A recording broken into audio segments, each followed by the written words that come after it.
Good day, everyone. Welcome to our second video in Statistics and Probability, brought to you by VNHS Senior High School Mathematics Group. Again, this is your Statistics and Probability teacher, Sir Neil. And on this video, I will be discussing about our second lesson, which is Probability Distribution of Discrete Random Variables, Part 1. Identifying values of random variables. Now, are you ready to learn? Yes, that's great. For starter, let us answer the question, what is a discrete probability distribution? A discrete probability distribution is also known as probability mass function. It also consists of the values a random variable can assume and the corresponding probabilities of the values.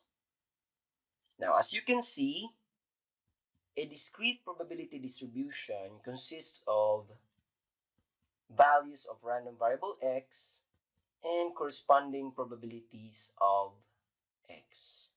Now, let us focus ourselves first on how to identify the values of x, which is part 1, our main topic for this video. Please take note, to determine the values of the random variable x, you need to identify first the list of all possible outcomes. However, this leads us to a new question, and that is, how do we get the possible outcomes? To answer that, let us take our first example. As mentioned, identify the values of x if random variable x is the number of heads in tossing a coin twice. Use h if it is a head and t if it is a tail. Now, if you remember, we can only get the values of x if we have all the possible outcomes, also known as sample space. So, to easily get the possible outcomes of tossing a coin twice, we use tree diagram. So, in our tree diagram, we have the coin, since we are tasked to toss the coin twice. And in our first toss, the possible outcome could only be head or tail. And in our second toss, the possible outcomes could only be a head or a tail, for if the first toss is head, and head or tail if the first toss is tail. Since we already tossed the coin twice, then we could already have our outcomes. Now, to list our outcomes, we only need to follow the arrows. First, we have HH. The next will be HT. Next will be TH. And lastly, we have TT. After we list down all the outcomes, we make a separate table. Since this is our tree diagram, we make a table for the values of our random variable x. So, we list all the possible outcomes. And our list of our possible outcomes are HH, HT, TH, and TT. And to assign the values of a random variable x, that is the number of heads, we only need to count the number of h, since h represents head. So, HH is equal to, very good, it is 2. And HT is equal to 1. TH is equal to 1. And lastly, TT is equal to 0. Since TT is has no heads or no H. Now, to master this, let us have our next example. Suppose you are to test 3 random eggplants from a harvest to see if there are worms in it.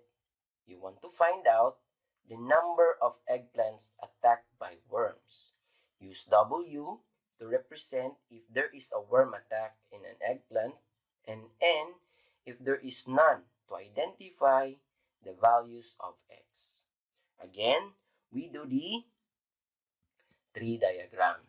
Now, in our tree diagram, as you can see, we will test 3 random eggplants. So, we'll have our first trial. Now, in our first trial, we have W and N because it could only be that there is a worm or no worm. And for our second trial, it could only be WN if the first trial is W and WN if the first trial is N. And for our third trial, the results could only be this one. Now, since we already have 3 trials, or we have already done testing 3 random eggplants, we can already have our outcomes. Now, again, to list all our outcomes, we only need to follow the arrows. So first up, we have WWW, WWN, WNW, WNN, NWW, NWN, NNW, and lastly, NNN. Again, this is our tree diagram. We make our table to list down all the possible outcomes. So, our possible outcomes are this one. You only need to list down all the outcomes in our tree diagram. And to assign values of a random variable X, which is the number of eggplant attacked by worms represented by W, then we only need to count the number of W's. So first up, we have WWW, which is equal to, very good, that is equal to 3. Next, we have WWN, which is equal to 2. WNW is equal to 2. WNN is equal to 1. NWW is equal to 2. NWN is equal to 1. NNW is equal to 1. And lastly, NNN is equal to 0. So, it's quite easy to assign values of a random variable X if we already have our possible outcomes. So, are you ready to test your understanding about identifying the values of random variables? Great! Now, let us have values of random variables. The next slide is our supplemental activity. So, I want you to copy this one and answer it in your activity notebook. Okay? Great. Now, this is supplemental activity 1. As mentioned, answer the given problem below by completing the table. Suppose a team will be playing 4 consecutive games and X is the random variable for the number of wins.